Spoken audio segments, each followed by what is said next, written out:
Assalamualaikum warahmatullahi wabarakatuh. Good morning, ladies and gentlemen. Thank you for giving me a chance to stand here to present to you my topic today. And before we go to the topic, I want to introduce you group members. First is Ira Lestari, and I'm Khansa, and then Julia Anggraini, Juni Asita, and also Nurha Kiki. The purpose of this presentation is to state the importance of listening skills and speaking skills as a way to improve learners' communicative competence through information gap. So for introduction, I have noted some points.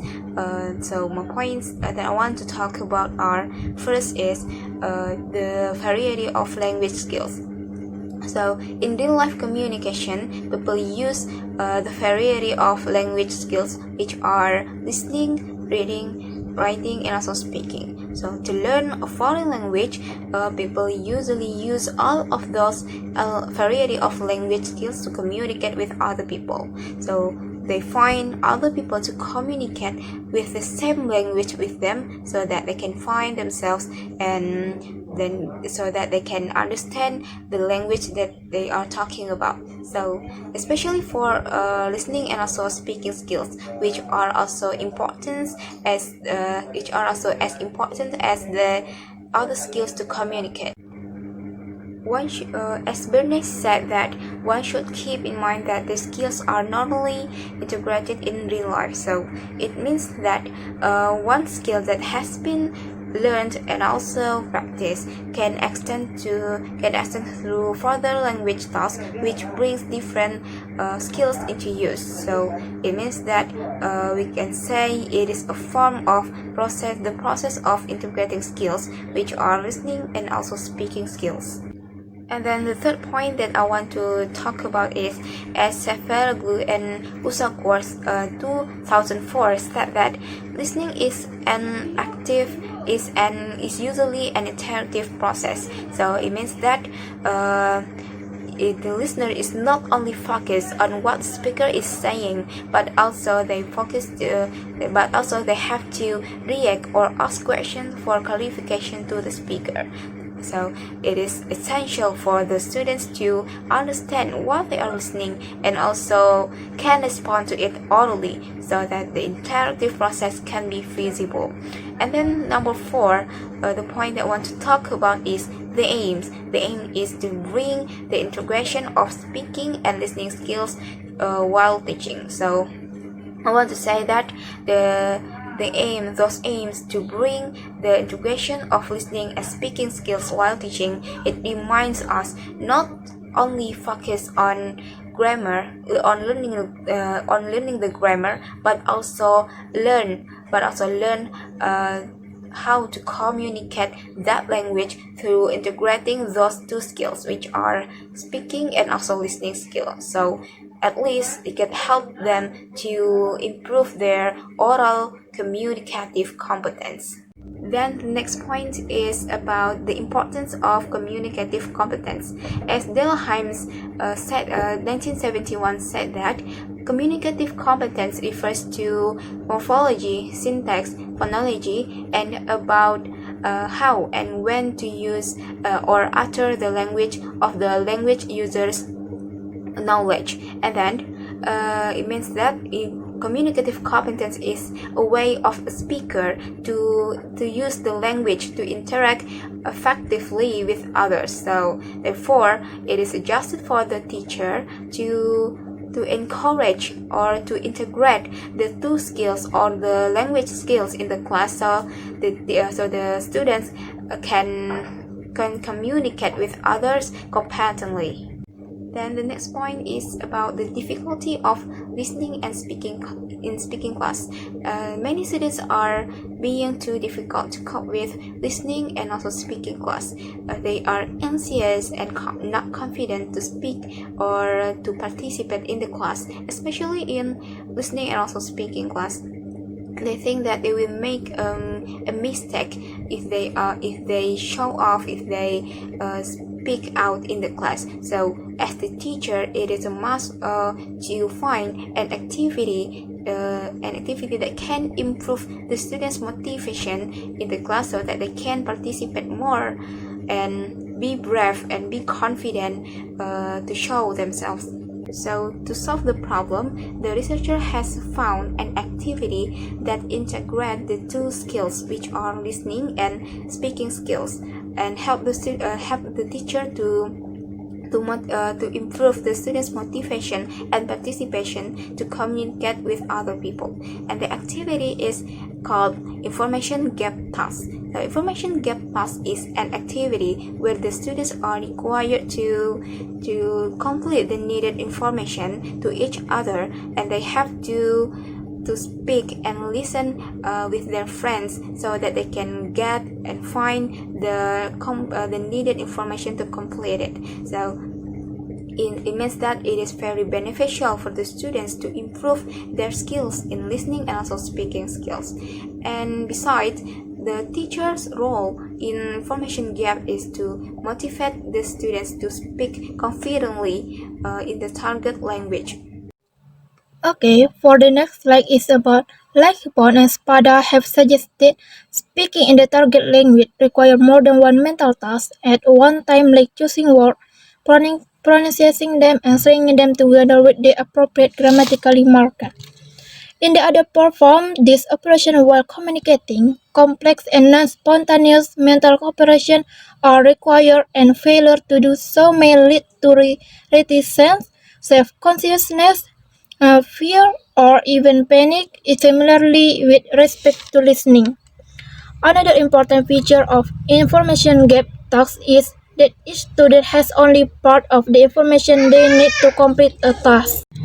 In learning process, the students talk to one another, not exclusively to the teacher, which provide the involvement of all students into the task while at the same time fostering student-centered learning in the classroom. In real life, listening and speaking are always integrating. Although the student may know how to listen and speak in their language, they may still not be able to communicating in this language mainly because these skills are not used in integration. Okay, the next slide is about the aim of this study. The aim of this study is to prove that listening and speaking in practice space in the classroom and in real communication situation entail a unique feature that result in a real contribution to overall language learning. This study focuses on and set forth the scientific view of teaching listening and speaking in integration through information gap paths. Integration of skill expose English language learners to authentic language and challenge them to interact naturally in the language. In addition, it allows the teacher to color his or her lesson with varieties because the range of the task is wider. True success in English teaching and learning is when the learner can actually communicate in English inside and outside the classroom. Davis and Peirce, page 99.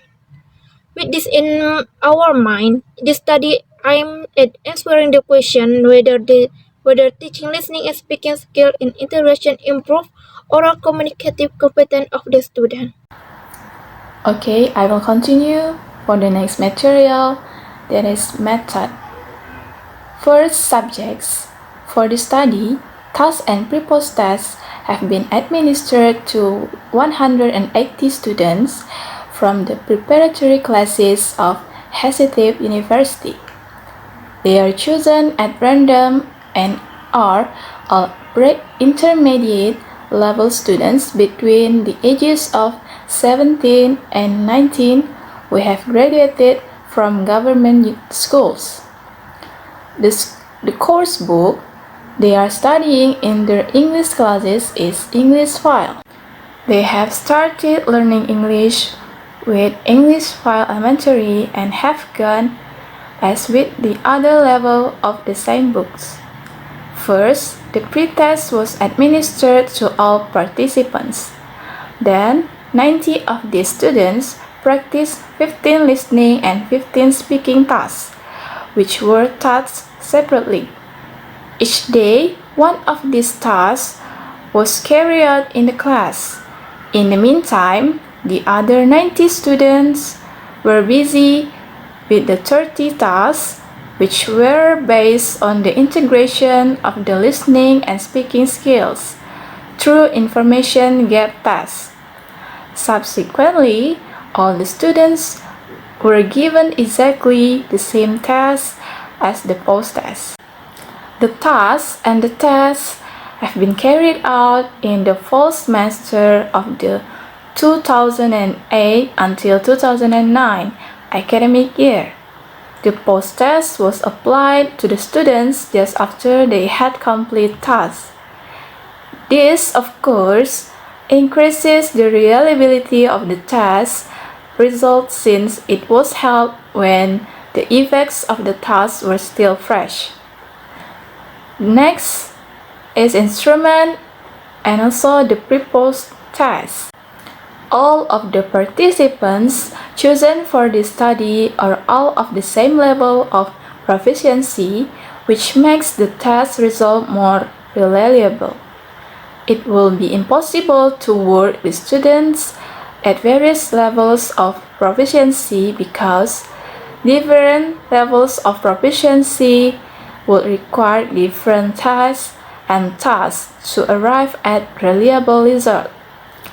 The baselines of the students were determined by the pretest, and the students who are the same level were chosen randomly. To reach reliable and valid result, the pre and the post tests were the same communicative tests.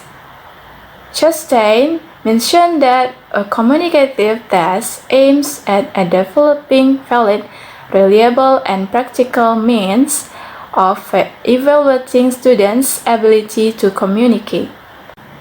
Students were expected to demonstrate the ability to perform skills similar to those they are performed in class. These tasks were practically the same as those practiced in the real language portion of the class hour. The students talked about the items in the listening text and were able to relate the content to their own lives. Before administering the pre-post test, a pilot study was carried out.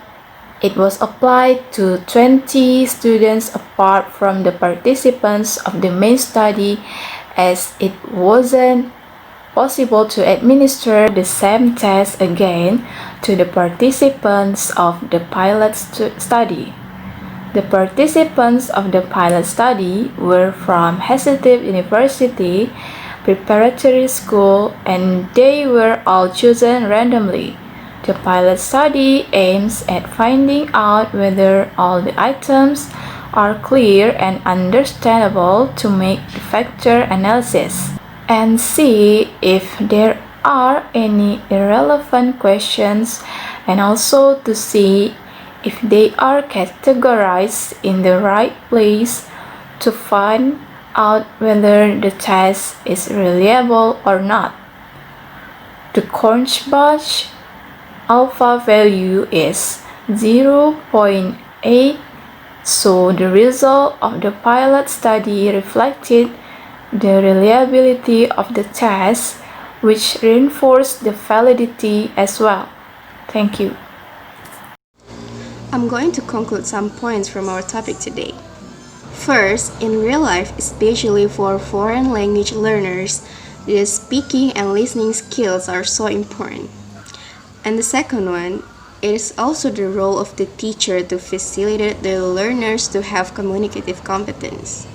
The teacher can discuss the title, the theme, and also the cultural background before starting the test. Learning second language is obviously harder than we unconsciously learn our first language. Incorporating speaking and listening skills can increase students' motivation and improve their level of comprehension. Third, the teacher should create real-life situations not only by interrogating speaking and listening skills, but also by implementing information gap tests to enhance real communication among the individuals. And the last one is that speaking and listening are just as important as reading and writing. Information gap tests increase student success because it is more like real-life situation, and it can be a way for ESL teacher to teach their students. I think that's all about today's presentation, and now I would like to invite any questions you may have.